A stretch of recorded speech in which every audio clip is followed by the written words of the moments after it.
Cool, cool. All right, so we have another round in the debate tournament. We have Patty Politics here, we have Teddy Deddy. So, Patty Politics is going to be taking the position that it is immoral to castrate pets. Teddy is going to be taking the position that it is morally acceptable.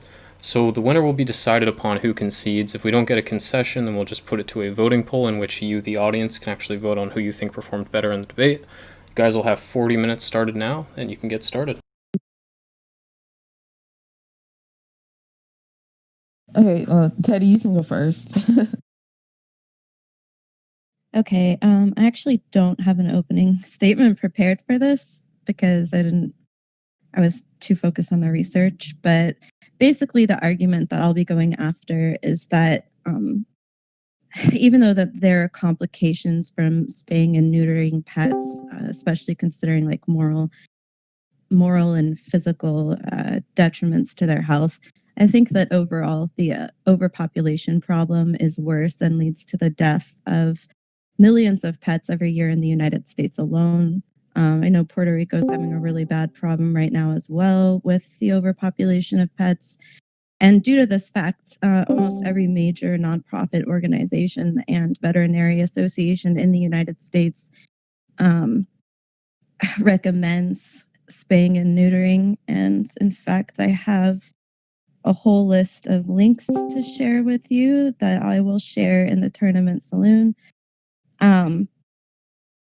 So yeah, it's not only do I think it's a good idea to prevent massive deaths like euthanasia of animals as being less of an evil than taking away the reproductive rights and possibly having complications from spaying and neutering. I think just the fact that it prevents so much unnecessary death and the fact that almost every organization that has animal experts recommends not that we do spay and neuter, and therefore I think that it is likely the most moral thing to do in most cases with pets. And anyway, Patty, it's you. Okay, I totally get what you're saying. I think that it's a completely fair argument. However, even if there is so-called benefit, just as there's benefit to anything that you do in regards to your pets, or benefits and negatives, the idea that we should void an animal's reproductive rights or their autonomy just because people are concerned about their population growth or the millions that will die, it's just not a good reason to violate the autonomy of another individual. We have billions of people on the planet. But we don't go out there and say, oh, in order to keep, and millions die every year. Millions die of hunger, millions die of overpopulation, unhygienic areas within their society, and we don't go out and say, in order to stop all this from happening, the logical and the compassionate and the best thing to do is to spay them and void their reproductive rights.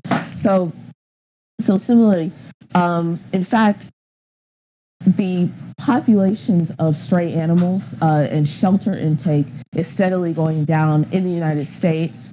There have been problems in other countries like in Asia and South Korea. Now that pet ownership is starting to become more popular, nations are becoming more westernized in their ideas about animals.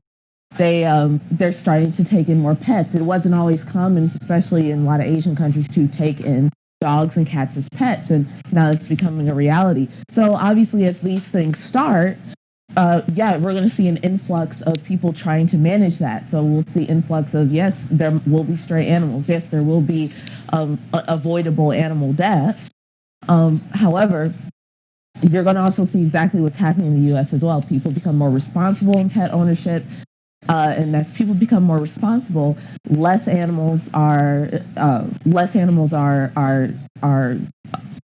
put out on the street, as we see with the ASPCA, and I'll post it in just a second. The ASPCA says that the shelter intake has actually been going down. Strays have actually been going down. And this is from the United States supporting the idea of pets and allowing people to have pets. You don't need to spay a pet in order to be a responsible pet owner. Lastly, spaying an animal has its risks. They have found that dogs who are spayed early in life, their growth plates do not fully push together.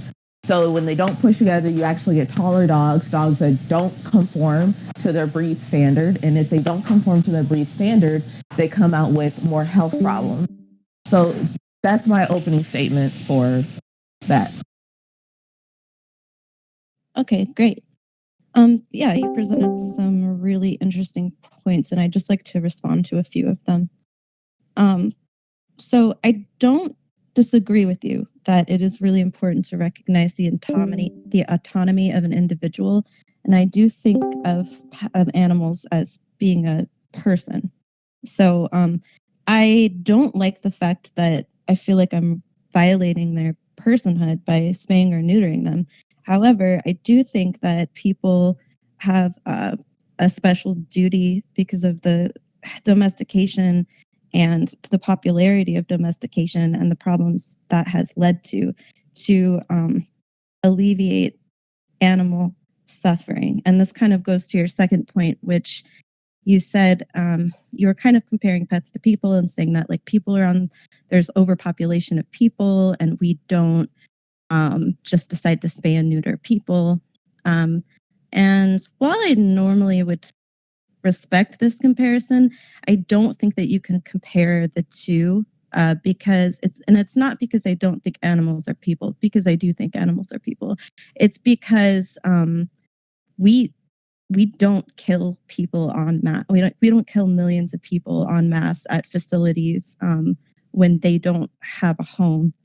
And the homeless population, at least in the United States, like homeless people aren't as much of a danger to other people as I would say stray animals are, especially if they get something like rabies or they become aggressive because they have to like fight and scrap for food. And I think the consequences of like letting millions of stray animals run free would be bad for both like the animals and the people that have to deal with all of these stray animals. Like, I think there would be a lot more animal attacks, confrontations. Like, it would be a serious risk to leave the house because you don't know if you're going to get bitten by a stray dog. And so I think that there's just like no comparing humans to animals in this case, as of like most of the world does not consider animals to be people. And so they kill them en masse. And that's a direct consequence of pet owners who are probably responsible people in general, but like for example, I have cats and sometimes they sneak past, like one of them is especially crafty and she likes to like run through my legs and zoom out the door. So I think you can be a pretty responsible pet owner even and like not be able to prevent your cat from going out and getting pregnant or your dog if you for like if they get off the leash or whatever. And I think that most people also like to take their dogs to dog parks and have recreational activities where the dogs could play together. And that would not really be a good option for a responsible pet owner if they did not spay and neuter. So while I agree that you can be a responsible pet owner and not spay and neuter, I don't think that even the most responsible pet owner will be able to prevent pregnancy 100 like unwanted litters 100% of the time. And there's just not enough people willing to adopt those animals. And then the very last thing you said was about, sorry, I'm just going over the points that. No, you're good. You're good. So the last point you brought up about health risks from spaying and neutering, yeah, I think that is absolutely undeniable. There are health risks. Like I know that there's a number of increases in certain types of cancers. And I want to post this link, hold on, that kind of addresses a lot of this. This is by like a multi-board certified veterinarian that talks about critical spay-neuter literature, and they kind of respond to some of these criticisms by showing that there are also a lot of health risks to not spaying and neutering. And like if you look at the lists of all of the various conditions that come from not spaying and neutering, is almost comparable to spaying and neutering. And so I think that paired with the prevention of mass animal euthanasia, to me, makes it more preferable and more morally acceptable to neuter pets. So we can go back and forth about the benefits and non-benefits of spay and neuter, and say that they're both comparable to each other. However, still, again, I developed health risks after I had 2 children. The response to that isn't that someone should make the choice to spay and neuter me. And this has happened before, where doctors tie the tubes of women who give birth to more than 3 kids, because for some reason the doctors made the decision that she may not want any more kids, so they go ahead and tie her tubes without her consent. The thing that matters here is consent. We can say that there's benefits and there's not benefits or whatever, but you're not receiving the animal's consent to neuter them. Now, I raise animals. I've bred rabbits. I've bred chickens, and it's very easy to separate even 10 chickens, 10 hens from a group and put in one specific male and let them do whatever they decide to do. It's very easy for me to build cages and have my females, who are completely separate from a male. It's I've owned dogs. It's very easy to have a dog. I've owned male dogs and have that dog. I actually had a hunting dog, and I would tie him up when he wanted to go outside, because he was very hyper, and so I'd have to tie him up when he wanted to be outside and chase stuff, and then he'd come back. He'd come back in. He was not fixed, but it was very easy for me to keep him from if he decided to get too crazy or something like that. That was very easy for me to keep him from engaging in these in sexual reproduction. And just to be clear, I'm not in favor of spaying and neutering too, but modify the behavior of animals. In fact, I think a number of the links that I posted said that that's not a good reason to do it. And I think that, you're probably in a situation where you can have animals and not spay or neuter them, but I don't most people aren't living on a farm or a ranch where their dog can just go out and run around and get the exercise that it needs. You don't need to live on a farm to keep your animal from I'm sorry, 1 second. No problem. Take your time.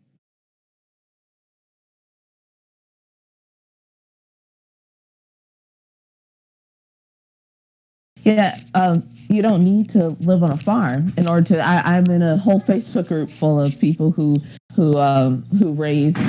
breed and raise dogs, and to be clear, people who breed dogs, purebred dogs, and highly prized dogs, those are not the dogs going to shelters. Typically, dogs going to shelters tend to be mixed breeds. They tend to be dogs that were, sold for less than $100. They're not registered. They're not anything like that. Breeders highly prize their dogs, and breeders themselves do not spay and neuter because of the growth plate problems I'm that gonna have happen. to stop you. I'm gonna have to stop you on that, because I think it's an obvious case where a breeder is they're going to not want to spay and neuter, and that's. Whether or not, I'm not going to give a position on breeding, because I don't want to go into that, but that's an obvious case where that's fine. But breeders tend to be people who, they don't always live out in the country. They do tend to be people who live in the city, and they have zero problem keeping their females and males from breeding outside or in having accidental litter. If they can do it, basic people who, in order to have a pet, you should be fully informed on your pet to be a responsible owner. And that includes understanding how you can keep them inside and from breeding other animals. Yeah. Even supposing that were true, which I don't think it is. Like, I think that there are plenty of animals that just get loose, where the owner is like typically pretty responsible person. But like, even that aside, there's an overpopulation problem for a reason, and it's like perhaps there just aren't enough responsible pet owners, or there's too many accidents beyond their control. So I don't think we can trust the general population. Like, obviously the proof is in the amount of animals that are running around. I would like to, I would agree that education. If you can't trust the general population to keep up with pets, to tell them that they need to spay and neuter their pets, why should we trust the general population, which humans are pretty abundant on this planet? Why should we trust the general population to reproduce themselves? Well, I don't want to get to that topic, like, because I feel like that's, again, not really comparable. Because the problem is that when you talk about spay and neutering, you're talking about voiding the consent of that individual that you plan to spay and neuter. I don't know if livestock doesn't want to at least die for our food, why would they want their balls? Why would they want an invasive surgery to get their eggs or to get their tubes tied? Yeah, I mean, I'm not really gonna like, so with livestock, I think it depends on the nature of what needs to be done with that animal.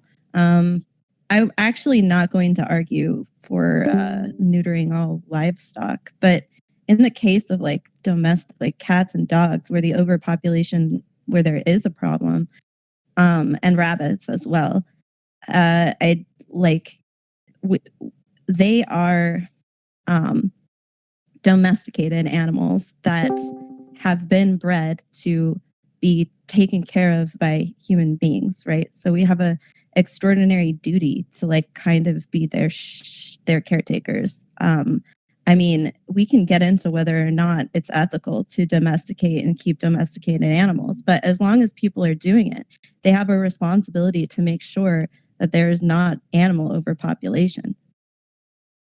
Well, as I shown in the ASPCA article and link, we are seeing a drastic decline in stray animals, seeing drastic declines in animal shelters, and it mostly has to do with the fact that people are becoming more responsible. Whether it has to do with spay and neuter, who knows? But they are becoming responsible, and if people are becoming more responsible and they are making decisions with animals that keeps them off of the streets and out of shelter, then I don't see any problem in which we should tell people, hey, don't spay and neuter your animal. There are problems with this. You're not receiving their consent to do it. If you wouldn't want it happening to you, don't do it to the animal.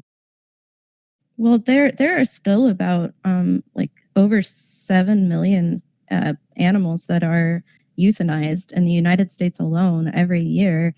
And about 2.6 million of those animals are considered to be healthy and adoptable, but they just have no place else to go, and we don't have the resources to take care of them in the shelters, which is why they get euthanized. Like even by organizations meant to protect animals, like PETA and things like that. And I think it is within their interest to care for the rights of animals. Another one that I listed was the Humane Society. The American Society for the Prevention of Cruelty to Animals. All of these organizations think that that it is much better to spay and neuter than to have overpopulation and then euthanization.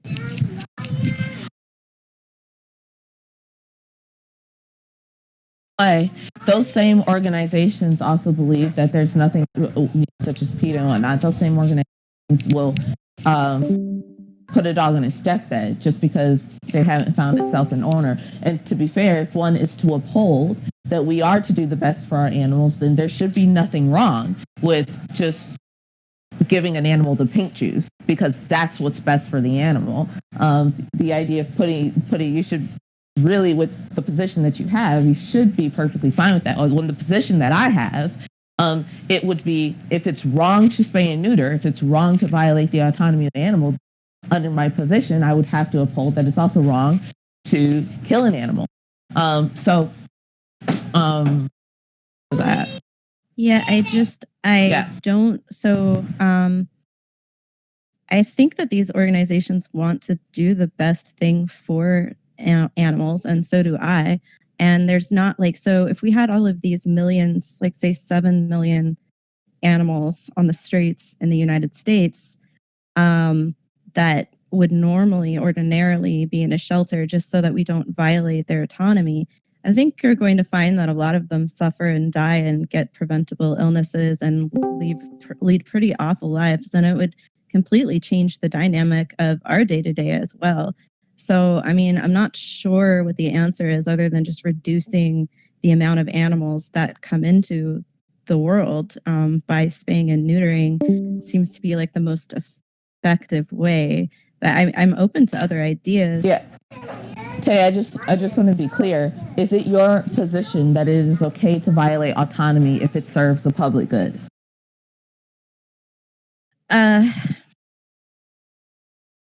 With this particular situation, yeah, but I'm not going to take that as like a general a general position, because I mean, it depends on what kind of autonomy. Like, I do think it's okay to take somebody's autonomy to drive drunk away. I think it's okay to take away somebody's autonomy to like hit and maim other people or batter them. But like specifically with a right to get pregnant, I don't think that it's appropriate to do that to human beings. I think that with animals, like where they have nowhere to go, and they are probably going to have pretty short and brutish lives out on the streets where they're going to get hit by cars, going to get in fight. I mean, these animals are not bred to live in the wild. It seems like they are going to suffer. I feel like you're kind of operating under the assumption that if we don't spay and neuter animals, they will absolutely end up on the street. And we just don't see this in terms of like I was talking about before, purebred dogs who conform to breed standards, who are registered and applied under by the AKC and the CKC. These are not the dogs that end up on the street. The dogs that we see end up on the street are typically, are typically mixed breed dogs who don't have owners, who've probably been under lines of generationally lines of dogs who have always been out on the street. I don't hold this position that if we don't spay and neuter, there will always be stray dogs, because we see in the United States people are buying animals, they are breeding animals, but we're seeing less animals on the street. Yeah, I think we're seeing less animals on the street because there's been such a huge campaign to spay and neuter animals, like especially all of the money that goes into these nonprofit organizations to provide spay and neuter services to families that cannot afford it. Where there are clinics like this all over the United States, and that's been a decades-long effort to help with the overpopulation of animals. Yeah, but a campaign to spay and neuter. So shelters spay and neuter on their own accord. They do so whether the animal is going to be adopted or not. They go ahead and spay and neuter. And to be fair, if it's the case that animals absolutely need to be spayed and neutered, then you would see that places like the ASPCA itself being able to separate animals and keep them from breeding within their own facilities, because obviously they do take in animals that are intact, but their ability to keep these animals separate show responsible, quote unquote, ownership, because technically I don't know if they're necessarily owned by the ASPCA at that point, but it shows that their ability to separate.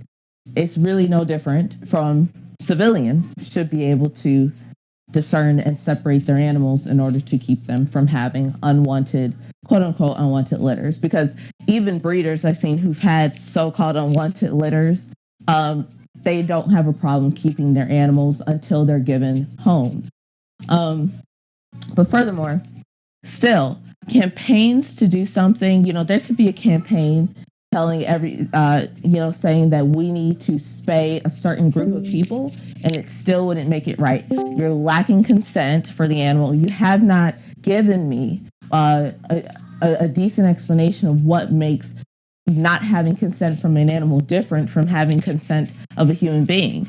those who know no different. I mean, we could even use someone who's mentally disabled or childlike, even as an adult. Why shouldn't we be able to just spay and neuter them? Because anybody can take advantage of that person. Anybody, even someone who's equally disabled, could somehow engage in sex with them and have a child. Yeah, but we don't have like millions of disabled and mentally handicapped people escaping and then going out and breeding and having families. No. But what we do have is millions. But what we do have is millions. We do have millions of disabled people who sometimes aren't able to find homes. We have millions of homeless people with mental instability.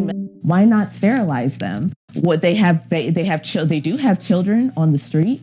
We have millions of children in foster care and orphanages. We have people going hungry on the streets. If we're able to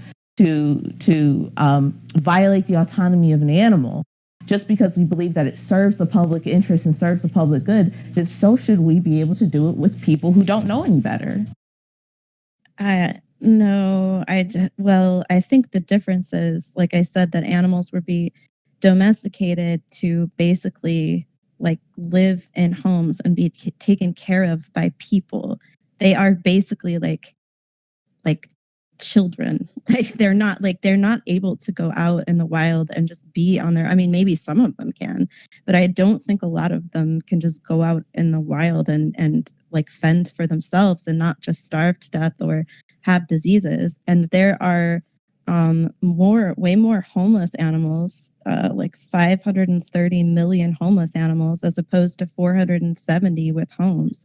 So the problem with animals is like far worse than the problem with people. And as far as like, it's this unique position where, like I said, we are responsible for them and we bred them to be responsible for them. We bred them so that they could live in our homes and be like our little, either our servants or our companions, depending on what we need them for.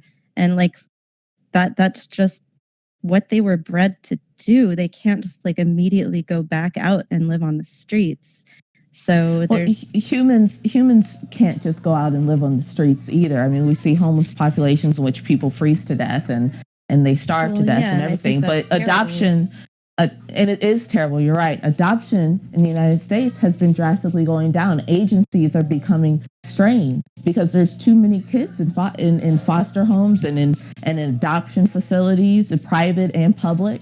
And people aren't adopting as many children, but you know what they are adopting? They're adopting animals at an extremely fast rate.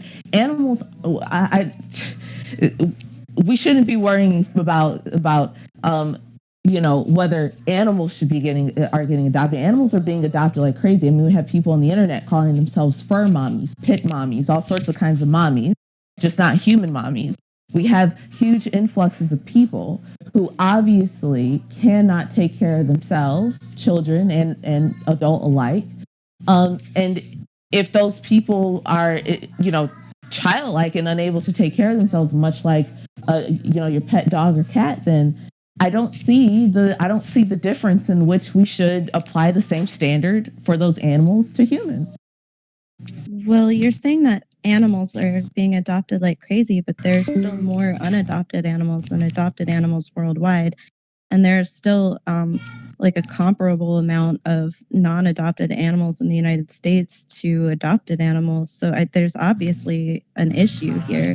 And in fact, I think most children, like the only 30% of unwanted children don't get adopted by the age of 6. It's still a huge problem, but it's like the way you're making it sound is that should be our focus rather than pets. But I think we're getting a little bit away from the main topic here. No, what I'm trying to impart to you is, again, you haven't quite made the separation of animals and people. You keep saying that there's these stipulations for animals, and what I do is I'm showing you that, well, there's the same stipulation for people, but you're not actually applying the difference between the animal and the person, why we shouldn't treat those two as the same. You just say, oh, because, because we breed them and they're for use. Well, I mean, we give birth to children all the time.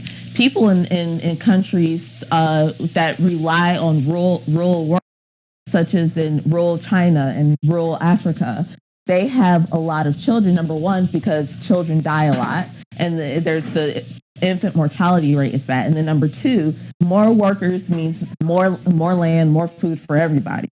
So well, I think one of the main issues here is that we can and do convince people to take birth control and prevent pregnancy, and those education programs are extremely effective. And like the fact that we can appeal to the reason of other people, I think, is what makes this a particularly special condition.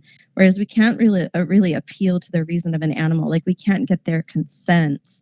We literally can't do it. So we have to make a decision for them. And because they are domesticated in order to be our basically like either children or property, depending on the way you want to look at it. I think of my pets as my children, but anyway, the fact that they rely on us so that they can live and they can't be coerced into doing something that's good for them means that we have to do those things for them. Like, I mean, if I followed your line of argument, Patty, I would have to say that I would never be able to give my cat or dog any kind of medical intervention at all. Like, my cat can't consent to get vaccinations, even if I think that vaccinations are good for her, even if the vet thinks vaccinations are good for her. My cat, that has had surgery several times on her mouth and has had all of her teeth removed because of an extremely aggressive and rare form of periodontal disease, could not consent to getting that surgery. You know, she would be dead if not for my intervention. So I just... I'm sure that while your cat couldn't consent to getting that type of intervention, I'm sure that after she had her surgery, she was feeling better. She may have, I wouldn't know, may have felt sort of gratefulness to getting to have that surgery. But we said before, in the beginning of this conversation, that spaying or not spaying are both comparable. Obviously, dying of something like a horrible cancer compared to getting that cancer treated is not comparable. Getting the cancer treated, living, and not having the cancer anymore are not comparable. The outcomes are not. We initially agreed that the outcomes were comparable, whether you spay and neuter or whether you don't spay and neuter.